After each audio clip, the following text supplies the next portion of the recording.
lagi di MMA, Mertua Menantu Aku Ya, luar biasa. Ini adalah kedua guru saya yang saya cintai. Soko guru ya. Ini guru Anak saya. setia sampai akhir. Luar biasa. Ini dulu guru biologi saya. Wah. Kalau misrif saya belum pernah diajar gitu murid. ya, karena Tapi saya karena di- dua guru yang ternyata terbukti lah. Dari sejak saya masih SMP. Wah, setia Inilah sampai guru-guru hari ini. saya ini luar biasa. Mereka lah orang-orang yang dipakai Tuhan untuk menjaga titipan-titipannya. Wah, inilah Bapak Markus dan Ibu Rin. Nah, boleh perkenalkan sedikit nama lengkap siapa? Sekarang umur berapa? Sudah punya anak belum? Sudah punya anak belum? Sekarang profesinya sebagai apa? Ya, perkenalkan saya Pak Marudut Manulang. Panggilannya Pak Markus. Kok dari Marudut Manulang jadi Markus itu gimana? Sama-sama Mar. Oh gitu, ya. Dah, percaya Panggilannya saja deh. Markus ini. Percaya saja deh. Oke. Punya anak 3. Umur berapa aja nih? Umurnya usia ada yang kelas sekarang kelas 9, 8 dan kelas 1. Jadi berarti jadi guru buat anaknya juga nih? Otomatis, Bu. Wah, nggak boleh bocorin soal lo ya. Siap. Lalu profesi jadi kepala sekolah gitu. Luar biasa. Kalau ibu cantik ini, Oh iya, nama saya Rimsen Sinar Tambunan. Dipanggil sehari-harinya dengan anak-anak itu Ibu Rim. Ya. Saya punya anak 2, 1 sudah menikah dan 1 lagi masih kuliah. wah luar biasa semuanya. Silakan makan karena ini obrolan meja makan. Kalau nggak Boleh makan nggak nyemil, resmi, boleh makan. ya nggak sah. Oke. Tapi Terima kasih. apa yang mendorong ibu? Silakan sembari makan ya. Oh, iya. Jadi ibu dulu, Iya. terus kemudian bapak. Kami tahu bahwa ibu melayani anak-anak dalam tanda kutip kebutuhan khusus. Ya, butuh disayang, butuh diperhatikan, butuh dimengerti. Dan kami dengar ibu punya segudang pengalaman dari anaknya mukul, gigit, jambak, ya. Jadi kami mau dengar nih, kenapa ibu mau dan kemudian pengalaman yang paling mengerikan, ya, supaya semua orang bisa mendengar betapa penderitaan tetapi juga sukacita bahwa ibu boleh ada untuk anak-anak yang luar biasa. Ya, saya dapat pengertian untuk anak-anak yang seperti itu. Mereka adalah titipan Tuhan, yang mereka butuh senyum, butuh pelukan, butuh sentuhan, butuh doa. Mungkin tidak ada orang yang melakukan itu buat mereka ya selama ini. Karena mereka memang salah satunya butuh perhatian. Butuh perhatian. Kebanyakan mereka kurang diperhatikan di keluarga mereka. Jadi mereka actionnya di sekolah ya ada yang memukul. Bahkan saya sendiri pernah diancam dengan pisau gitu kan. Ya. Gimana ceritanya? Ayo Bu, cerita Bu. Bisa sampai diancam Sampai ada ya orang berpikir ya kalau profesi guru itu berarti aman-aman saja. Tapi ini profesi guru yang menegangkan. Nah ya, pukul, pisau semuanya. Gimana ceritanya? Ya memang setiap pagi saya awali dulu ya. Setiap pagi memang kami semua guru-guru ada briefing. Tapi briefingnya itu selalu berkata kita bersama dalam doa. Kami semua berdoa, kita doakan. Dan saya sendiri dengan dititipkan anak-anak yang berbagai macam latar belakang, terutama tadi yang anak-anak yang luar biasa. Saya nggak tahu anak ini sudah bawa senjata tajam di tas. Senjata tajam. Tapi sebelumnya kan semua tidak ada satupun yang bergerak tanpa seizin Tuhan. Itu selalu kami perkatakan di dalam doa. Jadi ketika mengajar mereka ada yang belajar, ada yang bermain. Nah anak ini tiba-tiba berantem dan tanpa kendali. Berantem dengan temannya Iya, gitu ya. ada mereka berantem dengan sesama temannya, saya melerai. Anak ini saya nggak ngerti itu ada di pinggangnya.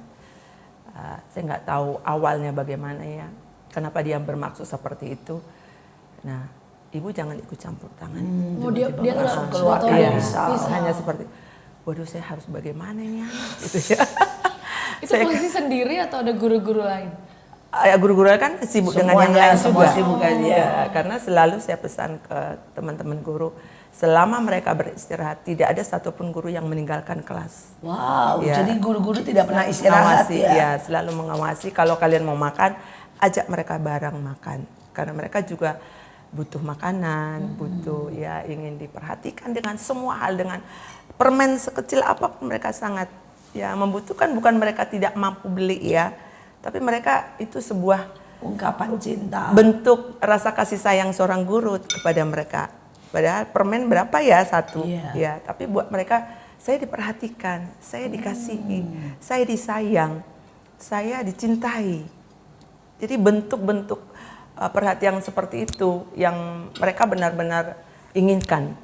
Nah, ketika saya melihat kejadian seperti itu, yang adalah, oh Tuhan, ini harus saya bagaimana? Tapi tiba-tiba anak itu memasukkan lagi, saya ajak, saya peluk. Pokoknya saya sudah enggak memperhatikan diri saya lagi, ya saya peluk. Saya peluk. Dia nangis. Habis Nangis. nodongin Iya. pisau. Habis nodongin pisau Iya. karena Menyesal. emosi, Iya. marah, tak terkendali. Kasih tidak Tapi pernah berarti dia sudah gagal. siapkan ya, karena kan dia bawa di kantongnya. Iya. Gitu. Dia sudah punya rencana nih sebenarnya dia nih. Jadi Iya, iya, saya iya. peluk, dia nangis. Ibu makasih. Makasih Bu. Kata. Dia bisa bilang terima Iya, kasih terima ya. kasih Bu. Ibu ada buat saya. Iya. Ibu Kasih ada tidak buat pernah saya. gagal sekali lagi. Dan perhatian sekecil apapun buat setiap kita. Anak-anak kita butuh sentuhan kita, butuh permen. Nah ya, walaupun itu cuma tanda bahwa kita ada untuk mereka. Karena yang paling mereka rindukan sebenarnya adalah kita ada buat mereka. Nah, dari Sir Markus nih, Sir Markus nih. ada apa yang menyebabkan Bapak mau melayani anak-anak yang kurang mampu? Anak-anak yang menurut kata orang buangan ya, IQ kadang-kadang jongkok istilahnya, diajarin susah. Padahal Bapak salah seorang yang sangat diincar dengan banyak orang, dengan kemampuan mengajar dan sebagainya. Apa yang membuat Bapak mau? Tapi yang kedua, yang kami juga tunggu tuh tadi ya, pengalaman apa yang paling buruk, nah ya, biar kita tahu bahwa pengalaman buruk toh ujungnya juga sangat manis. Mari Bu, silakan diambil makanannya. Ya, jadi memang saya kan memang berlatar belakang papa itu kan juga supir. Gitu. Jadi saya memang anak supir. Saya anak pertama, punya adik 3. Dari didikan di rumah itu memang sudah dituntut untuk mengajar adik-adik. Oh, bagus Jadi, juga ya jadi iya. hasilnya ya. Lalu waktu berjalan jadinya saya menyukai IPA, matematika dan senang mengajar. Waktu di perkuliahan gitu, jadi untuk menjadi guru memang itu semua karena bergaul dengan teman-teman dan ada orang-orang yang Tuhan pakai untuk menyampaikan sehingga saya bisa jadi guru.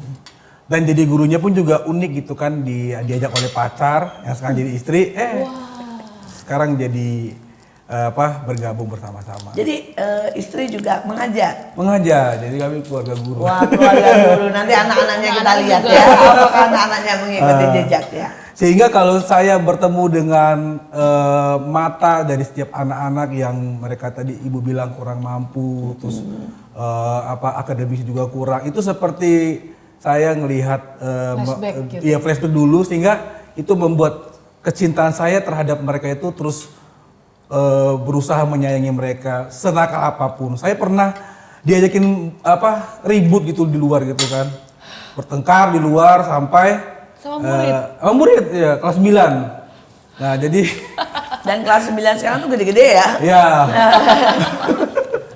cuma kan kalau kita melayani menarik terbawa dengan emosi dia kan itu kan anak gitu loh. Saya harus berada di atas pemikiran dia. Tapi saya bilang saya kalau punya salah minta maaf dan saya langsung peluk dia. Marahnya Itu kenapa itu hari itu anaknya?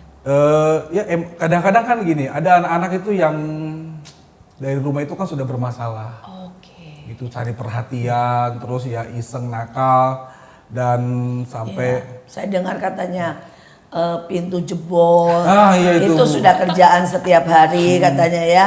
Terus katanya meja dicoret-coret, iya. iya. Terus kemudian belum lagi dengan urusan bully membuli, pukul memukul ya. Tambah lagi di media sosial. Waduh betul, aduh kerjaan guru tuh sekarang bertambah. Tambah ya, urusan Ada medsos media aja di luar sosial. jam pelajaran sekolah diurusin dulu, diurusin juga. Orang tua sampai, Pak ini anak saya dikatain begini Pak. Lah ini kan udah di luar jam bekerja. Namanya guru harus berjaga 24 Iya. jam ya. Ya betul, saya banyak- urus. Aduh banyak orang tua murid yang seringkali tidak mengerti. Gurunya berkata help.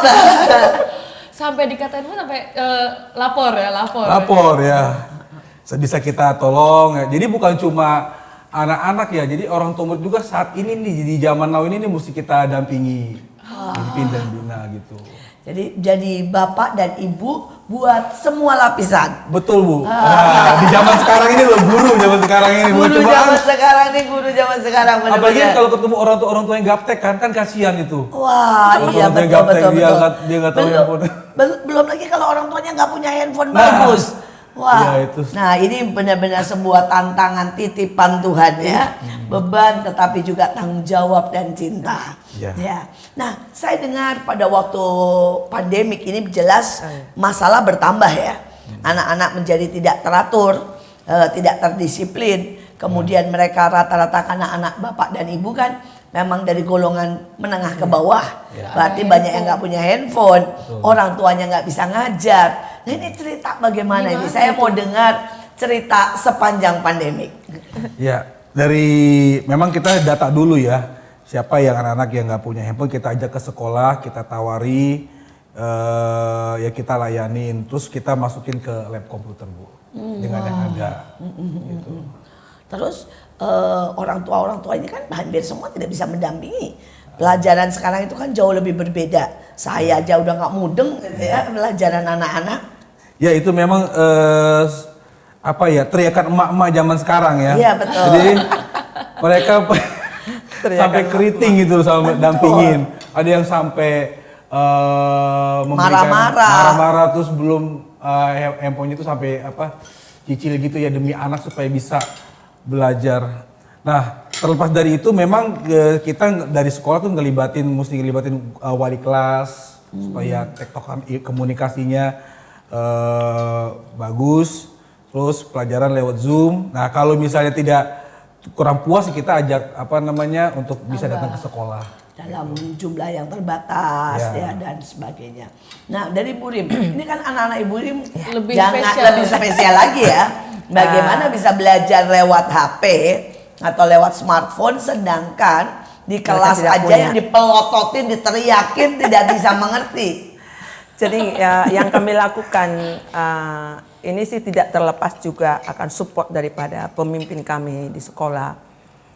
Ajak mereka berdoa.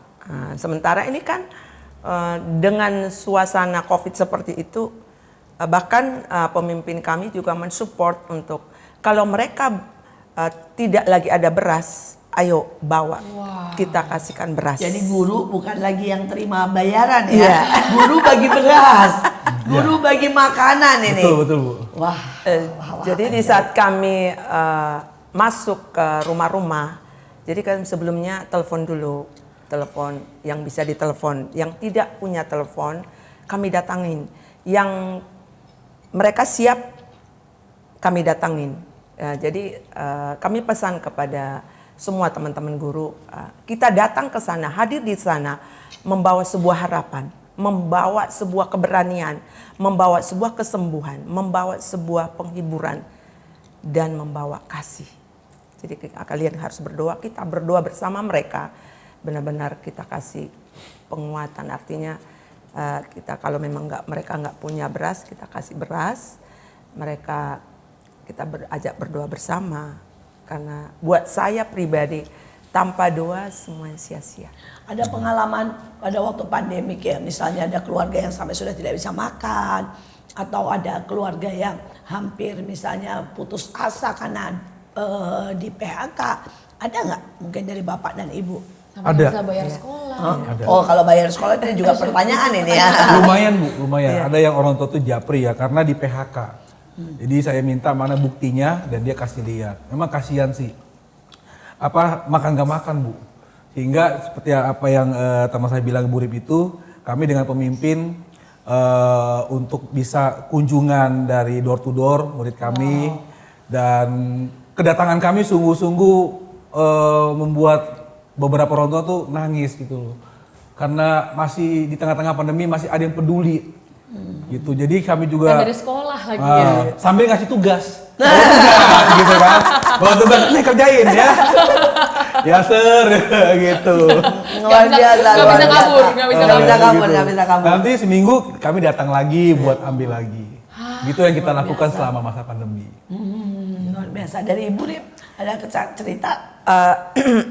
Jadi memang kebetulan juga ada di antara mereka yang sakit di saat itu ya.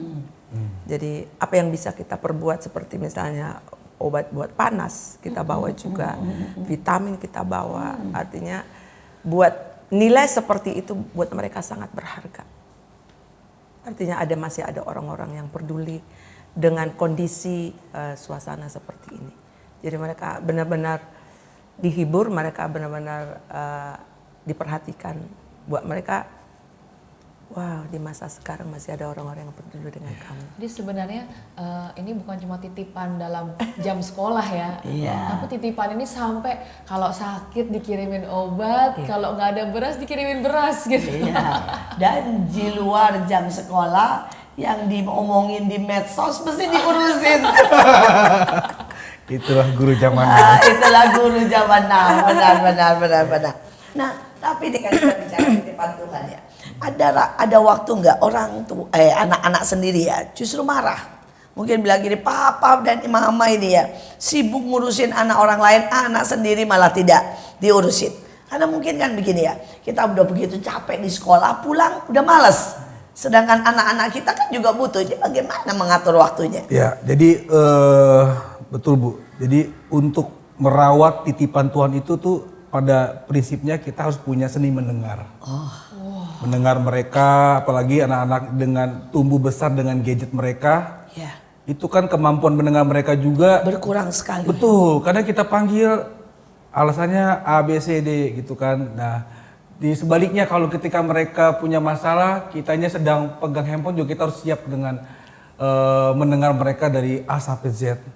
Maksud saya kalau kita punya seni mendengar itu sudah menjawab kebutuhan mereka. Karena di tengah-tengah waktu kita mendengar keluh kesah mereka, kita itu sama aja menunjukkan rasa empati kepada mereka pada waktu mereka cerita gitu. Wah, itu bagus Baru sekali. kita kita kasih nilai-nilai kehidupan, lalu kita juga masukin prinsip tarik ulur dengan mereka. Wah, itu Apalagi kan bagus. apa namanya? Iya, Kadang betul. kalau dengan anak saya tuh saya kasih peringatan 1, 2, 3, pernah handphone juga saya sita. Beberapa kali lah. Sebulan pasti ada. Gitu. Kalau dengan anak pribadi saya. Iya. Terus kalau di sekolah juga ya kita juga tetap HP kan bilang juga dilarang kan harusnya. Ulur Enggak. juga. enggak gitu. Ya di dalam beberapa pelajaran kan dengan anak zaman sekarang itu mendukung sekali penggunaan handphone. Jadi kita Itu gimana di kelas terus main handphone? enggak lah Bu, misalnya handphone dinyalakan kalau gurunya menginstruksikan kita buka sama-sama. Kan, seiring dengan pertumbuhan Iya. pengetahuan sekarang itu tidak bisa Lepas. terlepas lah gitu. Soalnya Karena handphone kalau misalnya di apa namanya Kumpulkan. dilarang, kita jadi punya kucingan. wah, lebih susah ya Pak Lebih ya. susah. Padahal kalau handphone juga sarana paling baik buat nyontek kan ya. Iya sih. Betul, Bu. Apapun ada di situ jawabannya ya. Dari matematika. Karena saya punya pengalaman nih Pak. Karena apa itu? Ini keponakan saya sendiri. Ujian loh Pak. Ujian kerjanya cuma foto HP. Jret. Yang di rumah suruh siap menjawab. Anaknya di sekolah. Anaknya di sekolah. Jadi terus kemudian nanti yang di rumah kembali jret jawaban, ya tinggal nulis. Tapi ya itu problem zaman now sekali lagi. Dan saya rasa juga pada waktu masalah pandemik pasti banyak anak-anak yang ulangannya dibuatin, ya kan di rumah. Betul. Dan semua PR dibuatin pasti kan. betul. Tapi ya sudahlah, kita memang harus melewati itu semua karena ini zaman now. Mau sedikit tanya nih, apakah ada perubahan dari sejak anak-anak ini kan 2 tahun nih, kan tatap mukanya jarang, atau beberapa masih bisa tatap muka. Itu apa yang paling Berubah berubah setelah dari sejak kembali masuk ya. setelah dia sebelum pandemi sama setelah pandemi ini, apa yang paling kelihatan berubah dari anak-anak? Kalau ini kan yang kami pegang ini usia remaja. Ya. Oke. Jadi terlihatnya itu karakter. Karakter artinya pembiasaan. Kalau dulu kan ada ketertiban, ada salam sapa, senyum. Itu sempat Hilang. sepertinya hilang. Jadi ini ada masa-masa tiba-tiba kayak itu hilang. Iya, Waktu hilang. kembali masuk Iya. sekolah, itu kayak tiba-tiba kesopanan hilang, semua banyak yang hilang. Artinya jadi kita memulai lagi. Kita terus akan 2 tahun ini merusak sekali iya. ya. Kata-kata itu juga banyak hal-hal yang negatif. Karena buat mereka, mereka kan main gadget ya, semua perkataan-perkataan yang negatif banyak mereka dengarkan. Mereka ya banyak hal yang mereka konsumsi. Tapi itu selama 2 tahun bahkan lebih ya, itu sepertinya agak sedikit mewarnai hidup mereka. Tapi itu benar-benar kita buat lagi, kita ajarin lagi, kita sentuh lagi. Kita yang memulai. Saya selalu ajak guru-guru, kalian yang memulai, salam, beri senyum, beri sapaan. padahal dulunya oke ya. Iya, dulunya Sebelum oke.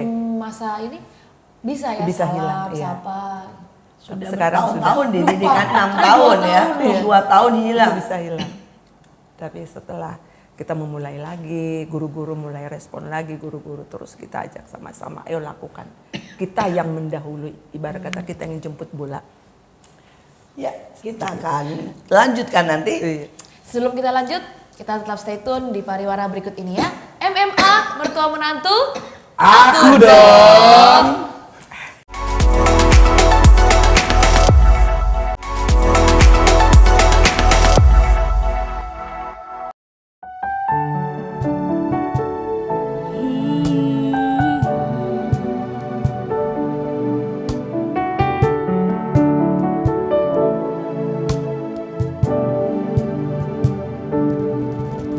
Gelapkah jalan di hidupmu? Telah putus harapan dengan semua kekuatanmu. Kau tak mampu mengubah sendiri, namun masih ada kuasa tak terbatas yang masih sanggup mengubahkanmu. Masih ada Tuhan, masih ada kuasa tak terbatas. Dia pencipta semesta, Dia juga sanggup mengubah hidupmu sekarang.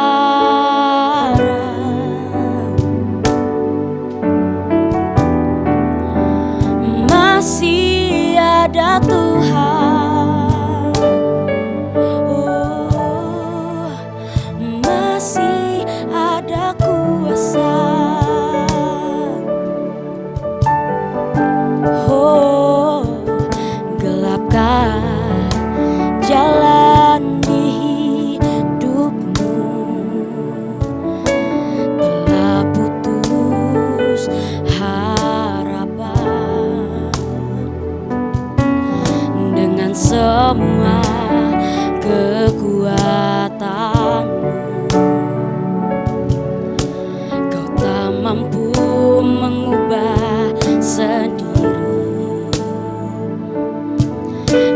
namun masih ada kuasa tak terbatas yang masih sanggup mengubahkanmu. Masih ada Tuhan, masih ada kuasa tak terbatas. Dia pencipta semesta, Dia juga sanggup mengubah hidupmu sekarang. Oh, masih ada Tuhan. Oh, masih ada Tuhan, masih ada kuasa tak terbatas. Dia pencipta semesta, Dia juga sanggup mengubah hidupmu sekarang. Oh, masih ada Tuhan. Oh, masih ada kuasa. Yeah. Masih ada Tuhan. Masih ada jawaban.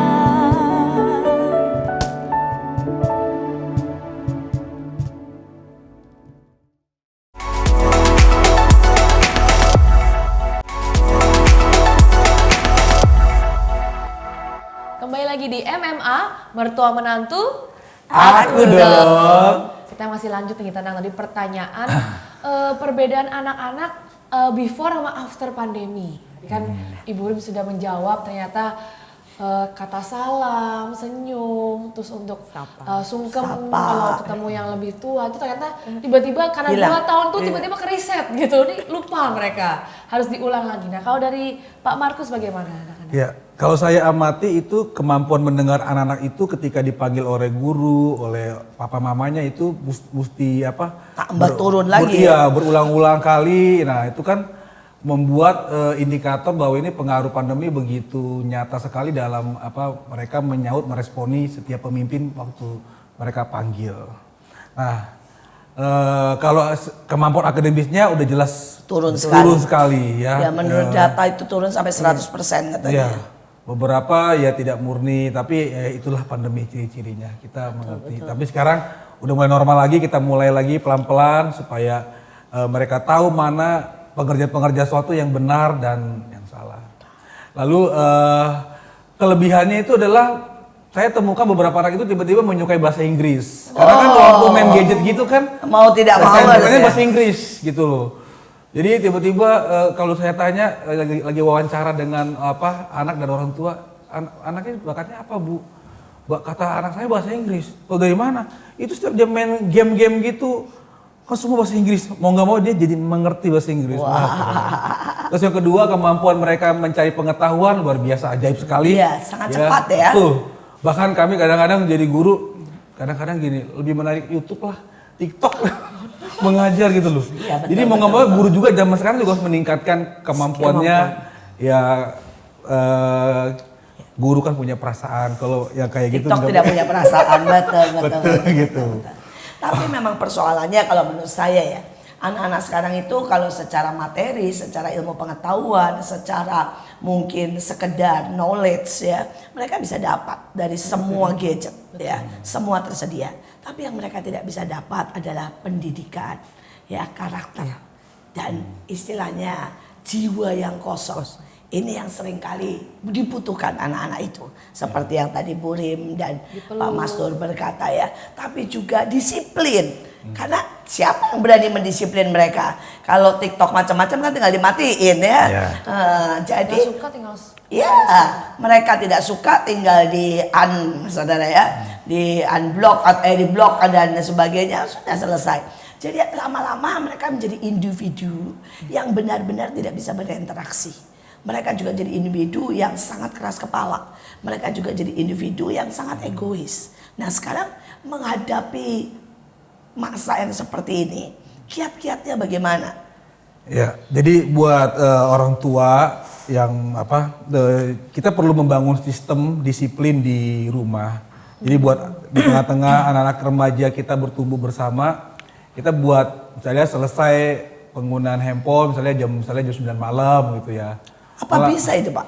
Memang pertama-tama Susah susah. Pasti pelanggaran terjadi. Betul. Kita kasih peringatan 1, 2, 3. Saya sendiri nyita handphone anak saya.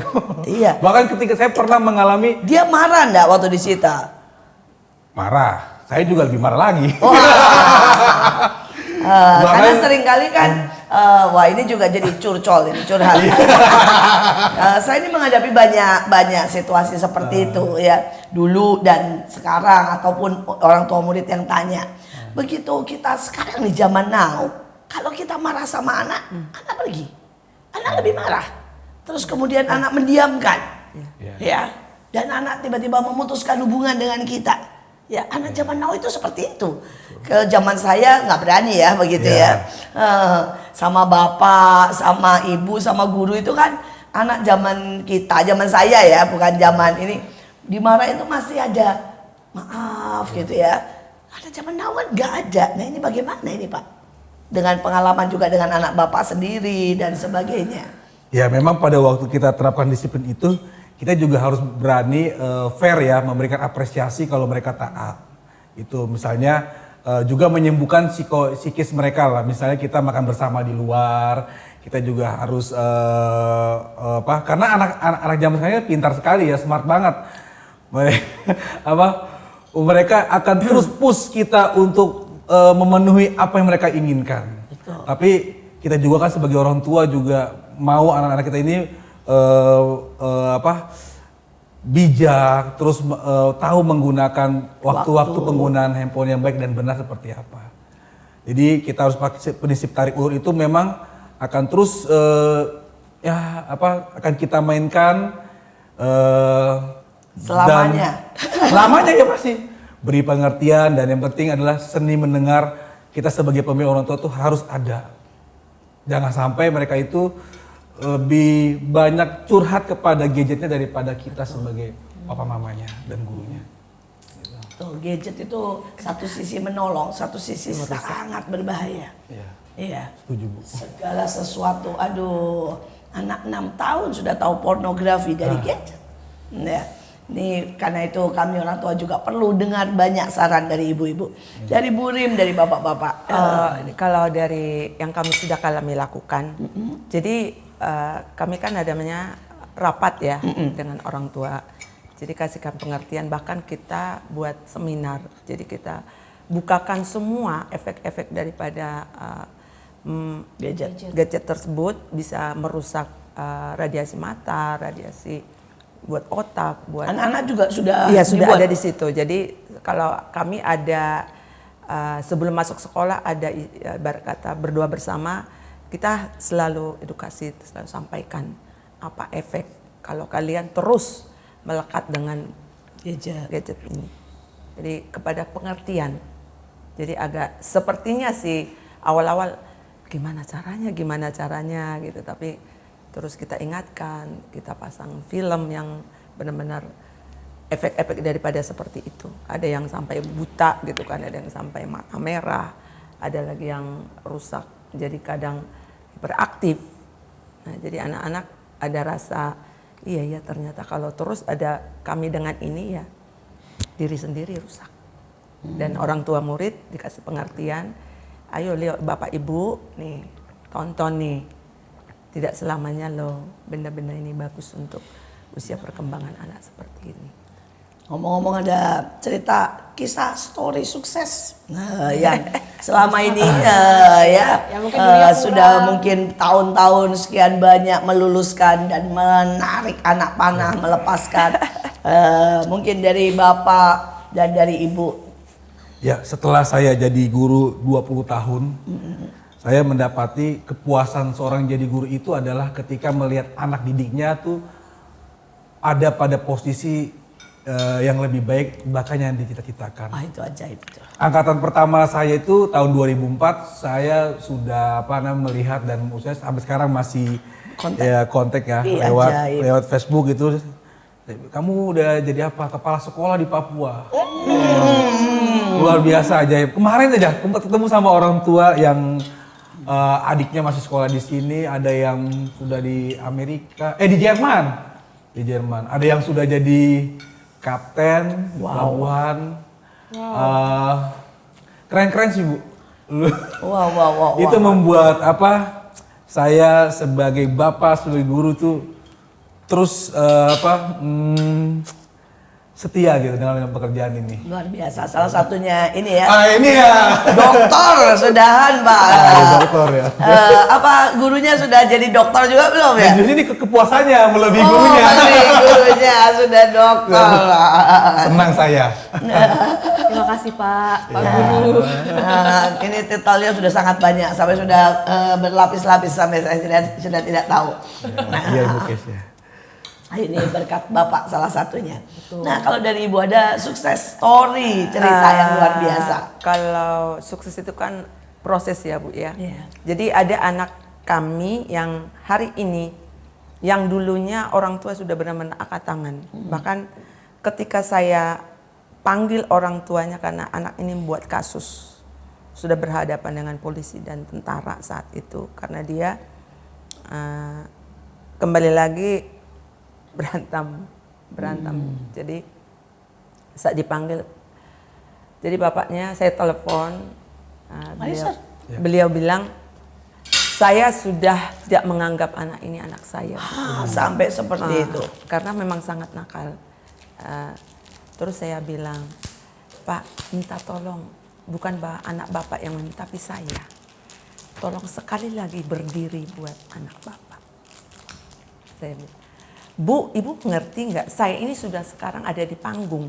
Kebetulan anak yang saya didik ini orang Batak yang suka orang tuanya di pesta gitu ya. Jadi saya sekarang sudah ada di panggung. Bagaimana saya mau turun? Katanya. Sekali lagi Pak, minta tolong Bapak berdiri buat anak Bapak. Tapi sebelumnya saya sudah doa. Tuhan bagaimana ini? Nggak mungkin saya harus berhadapan, tapi yang saya harus mendampingi bapaknya. Oke Ibu, karena ibu saya turun, tapi bukan karena anak saya. Akhirnya saya itu ditinggal, jadi kami bertemu dengan tentara dan polisi. Nah di situ bapaknya masih marah, sudah dipertemukan. Akhirnya tiba-tiba bapaknya berdiri, buka baju, lihat nih ini semua luka yang ada di perut saya. Jangan sampai kamu seperti saya juga. Jadi bapaknya dulu memang nakal juga. Ya, nakal juga. Udah bekas bacokan gitu ya. Lihat, kalau kamu masih seperti saya, bagaimana? Nah, pendek cerita, mereka berpelukan, minta maaf semua.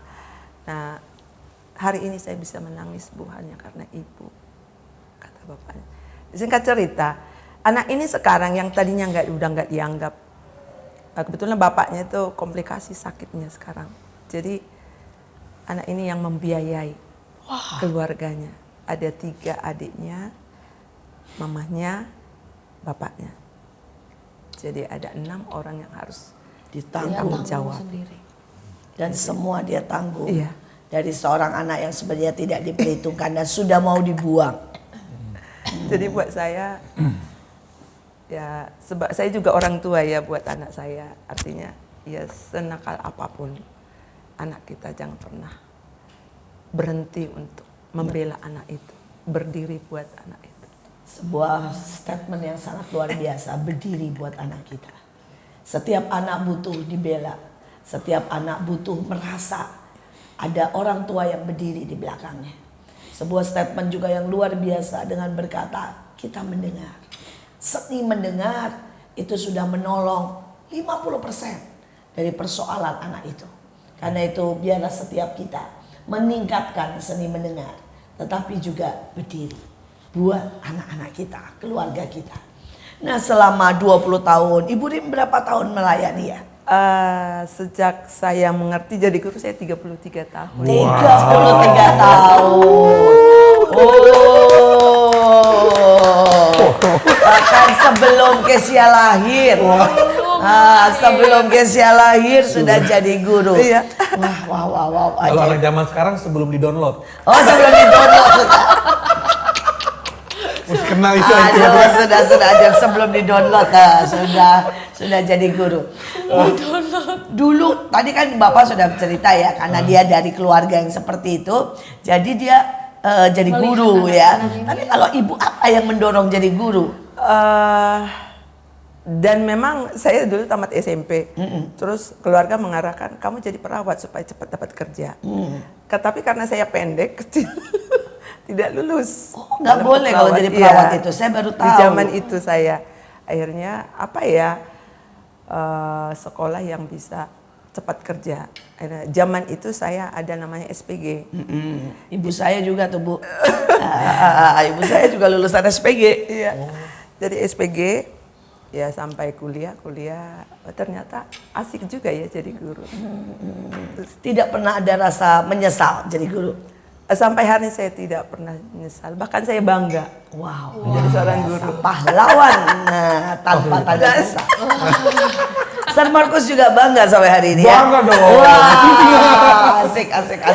Ini sebuah kisah yang sangat mengagumkan, membanggakan dan menguatkan begitu banyak guru. Karena ada banyak guru yang marah, menyesal dan merasa bahwa hidupnya terus begitu, sedangkan anak-anak terus maju dan mereka seperti dilupakan. Ya, tetapi saya melihat yang ajaib dari kedua guru ini. Dia bahagia kalau melihat anak-anaknya lebih bagus. Wah, luar biasa ini. Ini luar biasa, itu hati Bapak, hati Tuhan sendiri buat setiap kita ya. Tuhan selalu pengen lebih dari kita. Ya. Saya juga ingat ya waktu masih sekolah nih, waktu zaman saya masih sekolah kan diajarnya Pak Markus, Iya. guru biologi. Tapi saya ingat saya bersyukur sih punya guru-guru yang nggak cuma ngajar ya, mereka tuh benar-benar mikirin gimana kita nih belajar sesuatu karakter, belajar tentang bahkan mental. Saya pernah ujian biologi, kata Pak Markus ini, pokoknya kalian tuh harus bisa berpikir jernih dalam segala kondisi. Itu poinnya begitu. Saya ingat banget ya. Masih ingat Pendidikannya sekali. Masih ingat saya, soalnya saya bingung. Ini kenapa saya disetelin lagu rock and roll nih, saya bingung gitu. Oh iya. Jadi kita ujian 100 nomor, kita harus selesaikan 100 nomor. Walaupun gini, dia bilang gini, jangan lihat nilainya. Jangan takut nilainya, tapi kamu tuh harus bisa punya mental menghadapi dalam segala kondisi. Mau hatimu lagi kacau, mau suasana di luar kacau, kamu harus bisa berpikir dengan jernih gitu. Akhirnya kita ujian 100 nomor. Dengan disetelin lagu yang aneh. Kencang banget. Wow. Ditambah Saya Pak belum Markus. tahu itu. Ada metode yang Jadi, luar biasa ini. Saya bikin eksperimen di kelas saat Kesia waktu SMP. Saya bikin musik rock and roll, itu ujian ya. Ujian. Terus pindah Bu, pindah. Semua anak pindah ngikutin Jadi nomor. satu ruangan pindah. Jadi nomor 1 sampai 5 di meja ini. Iya. Nomor berapa mereka di meja ini. Jadi kita harus Ngaca. cari dan harus mikir kita harus ke meja mana. Aduh. Itu biasanya kalau dapat nilai 6 udah puji Tuhan. Tambah lagi dengan musik itu. Dan musik, dan kadang San Markus suka nyanyi. Wah. Oh deh, masih ingat di da. Waduh. Pantas. Hasil didikannya pada waktu mengalami tabrakan semua tetap tenang. Betul. Tadi Bisa berpikir. ya, karena semua jadi anak didikan San Markus pernah mengalami tabrakan di tol di mana 13 mobil Oh ini Bandung itu. yang di Bandung yang 13 mobil mengalami tabrakan beruntun dan ternyata anak-anak Bapak sangat tenang semuanya. Mereka menyanyi, mereka berdoa di tengah tol dan sangat tenang. Rupanya ada pendidikan khusus. Sembari dengerin lagu, sembari harus harus pinter kan. Kita harus ngecek, kita ikutin aja orang di depan kita nomornya berapa gitu. Atau nggak sebelumnya. Tapi kalau kita nggak punya strategi, kita juga nggak bisa. Jadi kita sebelum ujian itu kita diskusi, kamu nomor berapa gitu. Kita harus diskusi dulu. Kalau nggak bakal lulus. Luar biasa. Terima kasih, terima kasih. Ini sebuah apa ya? Menurut saya pembelajaran yang sangat ajaib. Saya baru tahu bahwa selain mengajar biologi, kepala sekolah rupanya Mental. ya mendidik mental. Karena banyak anak itu begitu kena tekanan, Marah. marah. Hilang, pergi, Nyerah. Dan di dalam hidup ini tidak pernah ada satu tekanan, tapi adanya banyak tekanan. Ya, betul. Dan di dalam hidup ini kan tidak ada yang namanya situasi ideal. Justru selalu kita hidup dalam situasi yang tidak ideal, betul kan? Betul. Dan aduh terima kasih sekali. Sembari ngafalin lapisan kulit itu, apa ya lapisan ketiga nih sambil dengar suara orang nyanyi. Jadi kalau saya bikin ujian itu bukan tidak cukup hanya pintar, tapi kan saya ajak bermain dan mutar-mutar gitu loh dari meja ke meja. Dan Kadang tabrakan gitu. ya kadang tak begitu dia kan bayang 24. Saya bilang pindah semua. Brrr. Lupa, ini belum. Sementara udah didorong sama temannya. Udah sini, udah waktunya gue itu. Luar biasa. Seru. Gitu. Wah, angkat jempol. Karena banyak orang tua ataupun anak-anak berpikir bahwa yang terpenting dalam hidup ini cuma soal uang atau cuma soal otak. Ya, kalau dia pengetahuan, pintar. Tapi kenyataannya bukti dari seluruh dunia bahwa mental, SQ, kemudian spiritual ternyata jauh lebih penting. Dan itu menentukan masa depan, hidup, keadaan, kondisi, dan segalanya. Bahkan hari ini dibuat data nih seluruh dunia. Antara IQ, EQ, dan SQ. Negara yang sampai hari ini menjadi negara besar selalu berdasarkan SQ-nya tinggi. Spiritual. Jadi memang ya hidup ini tidak hanya dari IQ. Seperti Jepang ya kita tahu dia salah satu negara yang sukses. Karena apa? Dia bukan spiritualnya tapi EQ-nya. Tekun dan anak-anak dari kelas kecil diajarin baris, tidak boleh mendahului antre. Kalau memberi hormat harus sampai tunduk sampai 90 derajat kan. Mereka tidak kayak kita kan. Sampah. Saudara ya, sampah. Dan itu mengangkat derajat mereka. Ya. Negara Cina kita tahu sekarang menjadi negara nomor 1 superpower ya. Mereka itu kan yang namanya spiritual top nomor 1. Semua orang tahu begini-begini ya. Semua orang wajib dari kecil untuk dengan nenek moyang, dengan siapa. Jadi rupanya dunia membuktikan. Dan ini sudah dibuat angket, dibuktikan dari istilahnya peradaban pertama yang bisa dicatat oleh dunia sampai hari ini ternyata bukan IQ yang pegang peranan. Tapi EQ, jadi urutannya tetap SQ nomor 1. Ya. Jadi negara misalnya peradaban yang dari dulu sampai hari ini ada, misalnya di Peru. Ya, itu adalah peradaban yang sangat kuno sampai sekarang masih ada. Nah, dan ternyata mereka adalah penyembah-penyembah yang sangat ajaib. Jadi memang pertama ini SQ. Spiritualnya kuat gitu ya. Setelah itu EQ, baru pasti ke IQ berdampaknya.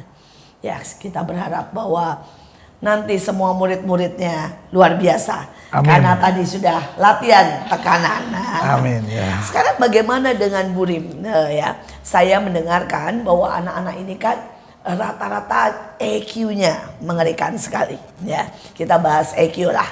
Dari cara kesopanan, cara mereka bertahan, ketekunan itu nggak ada.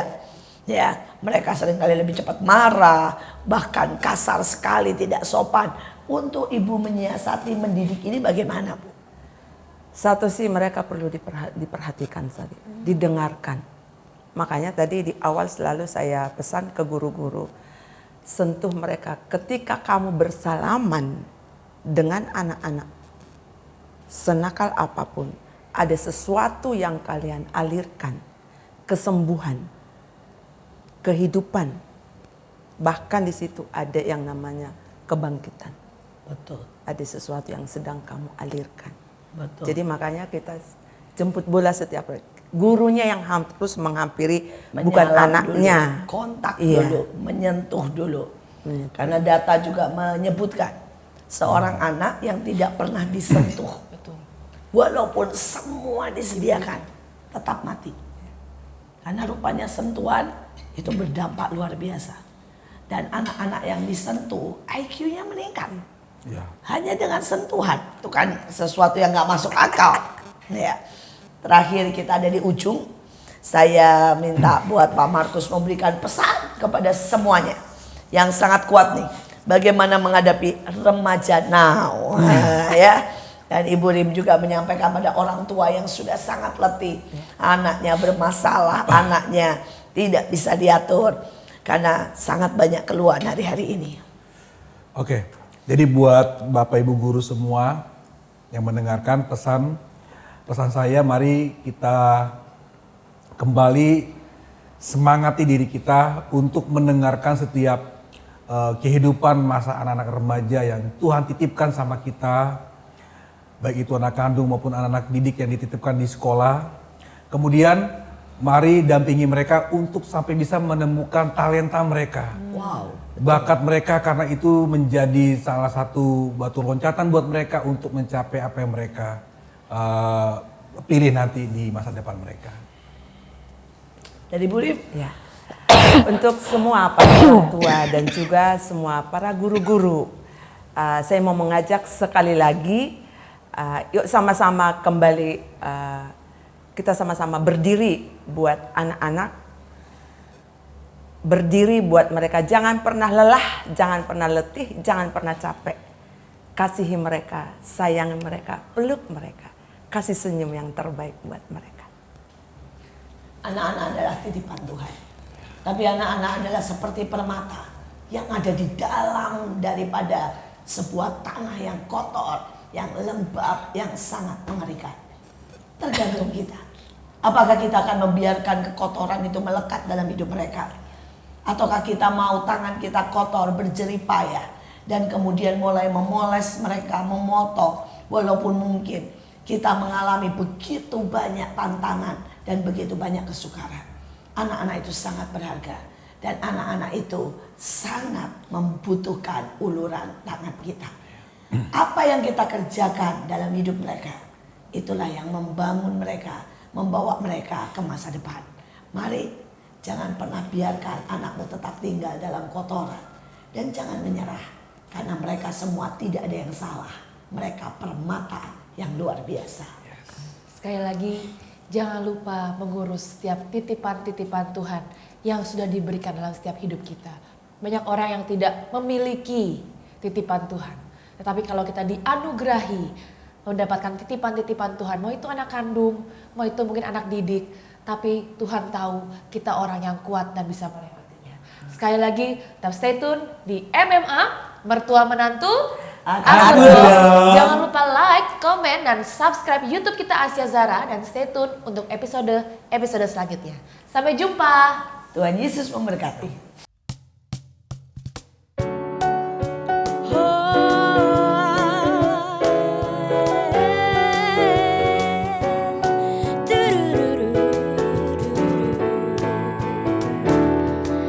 Harta yang paling berharga adalah keluarga.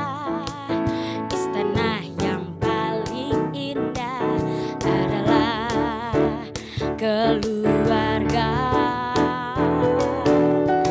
Puisi yang paling bermakna adalah keluarga. Mutiara tiada tara adalah keluarga. Selamat pagi Ama, selamat pagi Abah. Mentari hari ini berseri indah. Terima kasih Ama, terima kasih Abah, untuk tampil bersinar bagi kami yang siap berbakti. Harta yang paling berharga adalah keluarga.